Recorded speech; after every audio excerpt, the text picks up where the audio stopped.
Hello kids and welcome to this session of science in evidyarthi.in। और इस video के अंदर मैं आपको क्वेश्चन नंबर 2 एक्सप्लेन करूंगी जो पेज नंबर 54 पे है, class 9 chapter number 4 structure of the atom. देखते हैं क्वेश्चन क्या है। क्वेश्चन है what are the limitations of J Thomson's model of the atom. तो हमें लिमिटेशंस बताने हैं कि J Thomson model of atom में क्या क्या लिमिटेशन है। जे थॉमसन एक साइंटिस्ट था जिसने एटम का एक मॉडल दिया था और ये कहा था जो हमारा एटम है it consist of positively charge sphere और उस पॉजिटिव चार्ज स्फीयर के अंदर इलेक्ट्रॉन्स एम्बेडेड होते हैं। ठीक है, कहने का मतलब ये है कि थॉमसन ने हमसे ये कहा था कि जो एटम का मॉडल है वो कुछ इस तरह से है। ये जो मैंने स्फीयर बनाया है ये स्फीयर पॉजिटिवली चार्ज स्फीयर है। ठीक है, ये स्फीयर पॉजिटिवली चार्ज स्फीयर है और इस पॉजिटिवली चार्ज स्फीयर के अंदर इलेक्ट्रॉन्स को एम्बेडेड किया गया है। ये थॉमसन ने बोला था कि this is the model of an atom. ठीक है, 1 2 3 4 5 6 7 1 2 3 4 5 6 7।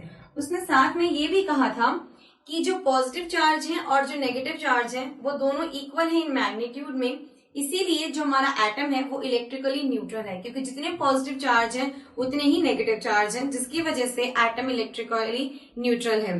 ठीक है, तो ये बात किसने कही थी? जे थॉमसन ने कही थी। किसके बारे में? एटम के बारे में। ठीक है, लेकिन जो अदर साइंटिस्ट थे, कुछ और साइंटिस्ट थे, उन्होंने ये प्रूव किया कि जो हमारा एटम है उसके अंदर सेंटर में प्रोटॉन्स होते हैं।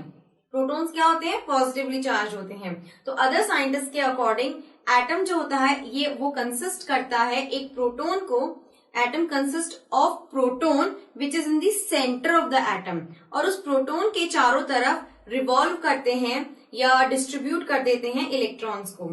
ठीक है, तो जो दूसरे साइंटिस्ट थे वो क्या कह रहे थे कि एक हमारा ये एटम है, इस एटम के सेंटर के अंदर पॉजिटिवली चार्ज प्रोटॉन्स प्रेजेंट होते हैं।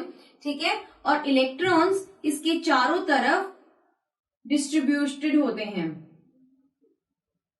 इलेक्ट्रॉन्स इसके चारों तरफ डिस्ट्रीब्यूटेड होते हैं या रिवॉल्व कर रहे होते हैं। ठीक है, तो according to other scientist atom consist of what? A proton which is present in the centre of the atom and the electrons revolve around the protons. ठीक है, और एटम एक तरह से इलेक्ट्रिकली न्यूट्रल होता है क्योंकि जितने पॉजिटिव चार्ज होते हैं उतने ही नेगेटिव चार्ज होते हैं। तो सेंटर में उतने ही पॉजिटिव चार्ज होंगे जितने बाहर नेगेटिव चार्ज उसके चारों तरफ रिवॉल्व कर रहे होंगे। तो अगर देखिए 1 2 3 4 5 6 7 अगर इलेक्ट्रॉन्स इसके चारों तरफ रिवॉल्व कर रहे हैं तो अंदर प्रोटॉन मतलब ये जो हमारा सेंटर है इसमें 7 क्या होंगे? पॉजिटिव चार्जेस होंगे। इसमें 7 पॉजिटिव चार्जेस होंगे। ठीक है, तो एक तरह से दूसरे साइंटिस्ट के अकॉर्डिंग एटम के अंदर पॉजिटिव चार्जेस जो होते हैं वो बिल्कुल सेंटर में होते हैं और उसके चारों तरफ इलेक्ट्रॉन्स रिवॉल्व कर रहे होते हैं। जबकि थॉमसन ने हमसे क्या कहा कि पॉजिटिवली चार्ज स्फीयर होता है और उसके अंदर इलेक्ट्रॉन्स को हम एम्बेडेड करते हैं। ठीक है, दूसरे साइंटिस्ट ने अपनी बात प्रूव की लेकिन थॉमसन अपनी बात प्रूव नहीं कर सका। तो यही लिमिटेशन है Thompson model of an atom का। ठीक है, आई होप कुछ बोरिंग नहीं हो गया हो, जो मैं आपको समझाना चाहती हूँ आपने अच्छे से समझ लिया हो। लेकिन नोटबुक में कैसे लिखना है वो अब मैं आपको बताती हूँ। So please have a look on the white board. So इस तरह से आपको अपनी नोटबुक में लिखना है।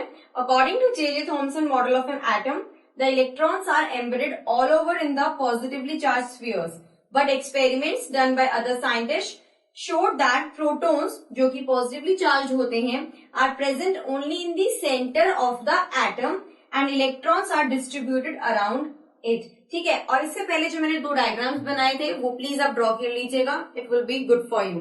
Well, this was all about this session and it's me rakhi saying you all now goodbye and take care।